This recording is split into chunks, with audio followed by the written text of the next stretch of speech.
Flight, Pratt and Halley experiment. And here comes the flight crew now. Commander Dick Scobie, followed by Mission Specialist G. Russell, Ron McNair, pilot Mike Smith, followed by Krista McCullough, teacher in space, Ellison Onizuka, and payload specialist Greg Jarvis. Big smiles today. Confidently getting into the van. They're going to go up to that pad and attempt a second try. Second try at launch today. It'll take a few minutes for the astronaut van to get to the pad. The orbiter. And the first crew member, Commander Dick Scobie, now in the White Room, taking off his jacket, along with Mike Smith, who is the pilot. Dick Scobie became a military pilot and later a test pilot the hard way. He enlisted in the Air Force in 1957 and was trained as a reciprocating engine mechanic. However, he went to night school during the time he was down at Kelly Air Force Base and earned 2 years of college credit, which helped lead to his selection as for the Airman's Education and Commissioning Program. He graduated from the University of Arizona with a degree in aerospace engineering, received his commission in 1965 and his wings in 1966. He's completed a number of assignments for the Air Force, including becoming an Air Force test pilot. He was the pilot of the 41C mission, which deployed the long-duration exposure facility, which is still in orbit, and captured and repaired the Solar Maximum mission satellite and placed it in orbit where it is functioning better than ever. Mike Smith putting on his egress harness too. They're going to be going very fast today to get out of the cold and into the cabin. Mike Smith is one of the few rookies on board this flight. He's a graduate of the U.S. Naval Academy in Annapolis and received his Naval Aviator wings in 1969. He had a 2-year tour of duty in Vietnam and is a graduate of the Navy Test Pilot School, where he also served as an instructor for 18 months. Altogether, he's flown about 28 different types of civilian and military aircraft, logging over 4,300 hours. He's taken on a number of tasks while he's been in the astronaut corps. He served as commander in the Shuttle Avionic Integration Laboratory in Houston, which tests all of the instrumentation and computers and software for the shuttle. He also was deputy chief of aircraft operations and technical assistant to the director of flight operations, George Abbey. He also served in the astronaut office development and test group.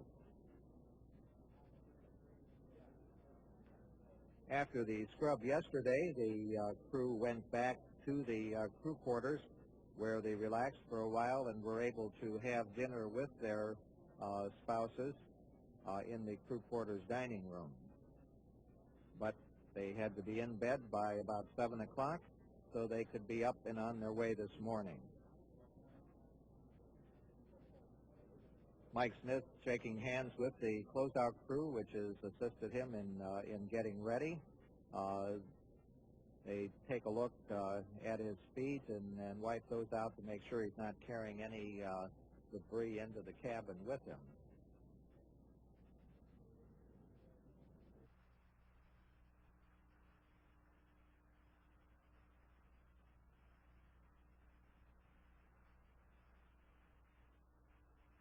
This is shuttle launch control at 1 hour, 58 minutes, 57 seconds and counting. And Dr. Judy Resnick, who was mission specialist for the ST-41B mission on her first flight, is in the White Room now preparing to put on her egress harness and get ready for her entrance into the orbiter. On her first flight, 3 satellites were deployed, and she was responsible for operating the remote manipulator arm on that particular flight. She's also responsible for operating the arm for placing the Spartan Halley spacecraft in orbit and then recovering it later in flight. That will be put in orbit over the side on the second day. The orbiter will move about 5 miles away and allow it to function and look at Halley's comet for 40 hours and then go back and pick it up and bring it back to Earth. Her undergraduate degree was from Carnegie Mellon University, and she earned her Ph.D. in electrical engineering from the University of Maryland. Prior to joining NASA in 1978 as a mission specialist, Judy Resnick worked as a senior systems engineer in product development for the Xerox Corporation in California. She's a native of Akron, Ohio, and also a classical pianist, and enjoys flying and bicycling in her spare time. Ellison Onizuka, also in the White Room. Actually, everybody's going to be in there shortly as they get ready. The teacher observer, Krista McAuliffe, has been handed an apple by the closeout crew. Ellison Onizuka now getting his egress harness on. The native of Hawaii is a graduate of Kona Wai'ina High School and earned both a Bachelor and Master of Science degree in aerospace engineering from the University of Colorado. After receiving his commission in the Air Force, he served as a flight test engineer and participated in the flight program and system safety engineering for a wide variety of aircraft. He graduated from the Air Force Test Pilot School and then served on the staff. Onizuka is one of the astronauts known as the Cape Crusaders, who were assigned to KSD for a period of time of several launches and work with the orbiter test and checkout teams and the launch support crews. The astronaut support person on board, Sonny Billy Bob Carter, is also one of the Cape Crusaders at the present time.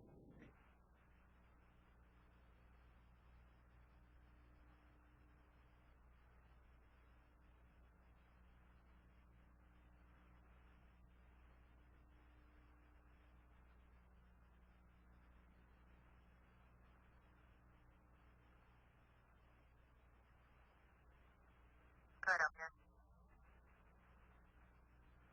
Go ahead, Elpia.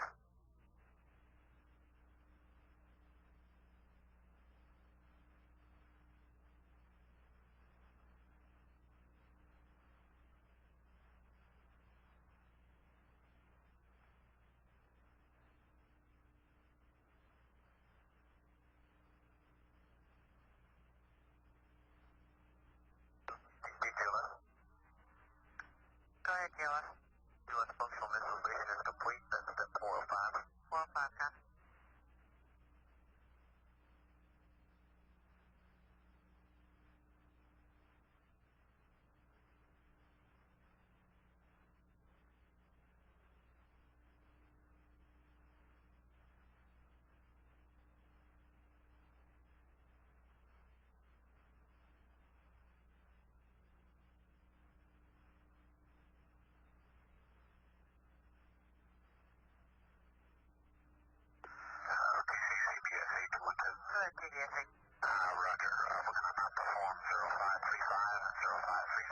Copy that, thank you.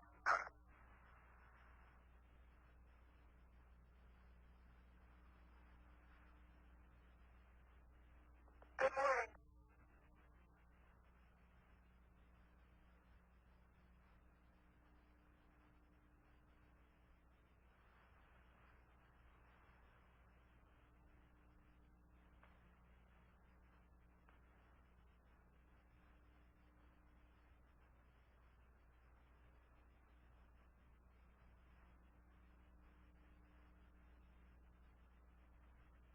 OVCT, OTC. Go ahead. Okay, apparently one of the crew left their gloves in the Astrovan. Between the orbiter, the firing room here at Kennedy Space Center, and Houston. The booster engine gimbal now underway. T-minus 15 seconds. T-minus 10, 9, 8, 7, 6. We have main engine start. 4, 3, 2, 1, and liftoff. Liftoff of the 25th Space Shuttle mission, and it has cleared the tower. Roger, roll, Challenger. Good roll program confirmed. Challenger now heading downrange.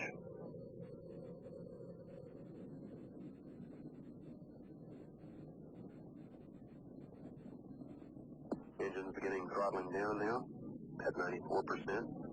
Normal throttle most of the flight, 104%. We'll throttle down to 65% shortly. Engines at 65%, 3 engines running normally, 3 good fuel cells, 3 good APUs. Velocity 2,257 feet per second. Altitude 4.3 nautical miles, downrange distance 3 nautical